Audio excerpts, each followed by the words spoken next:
Infection होऊ नये म्हणून मी ते टी ट्री ऑइल त्यांच्या अंघोळीच्या पाण्यात टाकत होते.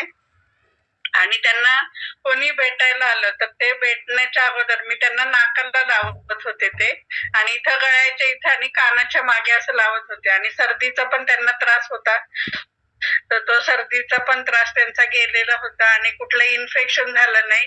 तेच माझ्या नणंदबाईंचं पण बायपास झाली होती, त्यावेळेस त्यांना बाहेरचं इन्फेक्शन होऊन 4 वेळा दवाखान्यात त्यांना ऍडमिट केलं होतं.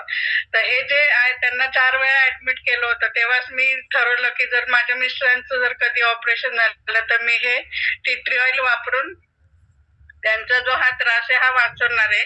आणि दुसरं म्हणजे माझं पण आता 2 वर्षापूर्वी हर्नियाचं ऑपरेशन झालेलं आहे.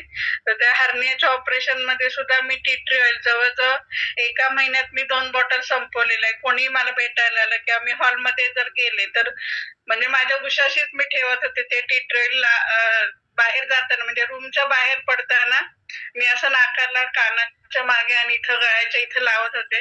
त्याच्यामुळे सर्दी तर झाली नाही, खोकला झाला नाही आणि कुठलंही इन्फेक्शन मला झालं नाही. तर सगळे डॉक्टर सुद्धा चकित झाले. ते म्हणे तुम्हाला इन्फेक्शन वगैरे कसं झालं नाही अजून. तर मी त्यांना सांगितलं की मी टी ट्री ऑइल वापरलं. तर हे टी ट्री ऑइल आपलं खूप छान आहे. त्यानंतर युरिन, एका कस्टमरचा मी अजून एक अनुभव सांगते टी ट्री ऑइलचा. आमच्या नात्यातलेच आहे, तर त्या म्हणे अहो मी कुठेही बाहेर जाऊ शकत नाही, बाहेर गावी म्हणजे मुलाकडे. त्यांचा मुलगा राहतो नागपूरला. तर म्हणे एकतर इतकं ट्रॅव्हलिंग वगैरे असतं आणि दुसरा मुलगा राहतो अकोल्याला.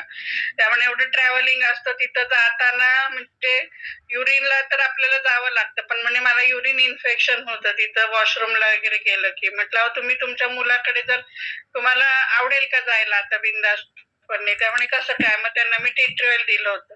तर ते टी ट्री ऑइल जेव्हा त्यांनी वापरलं तेव्हा त्यांनी मला आल्यानंतर सांगितलं की म्हणे अहो मला काहीही त्रास झाला नाही, कुठलंही इन्फेक्शन पण झालं नाही, मी आता बिनधास्तपणे माझ्या दोन्ही मुलांकडे जाऊ शकते. असा खूप छान अनुभव आपल्या टी ट्री ऑइलचा आहे. सगळ्यांनी जरूर वापरा. आता तर पावसाळा चालू झालेला, आता तर तुम्ही सर्दी, खोकला वगैरे होऊ शकतो आपल्याला, तर ते टी ट्री ऑइल वापरू शकतात.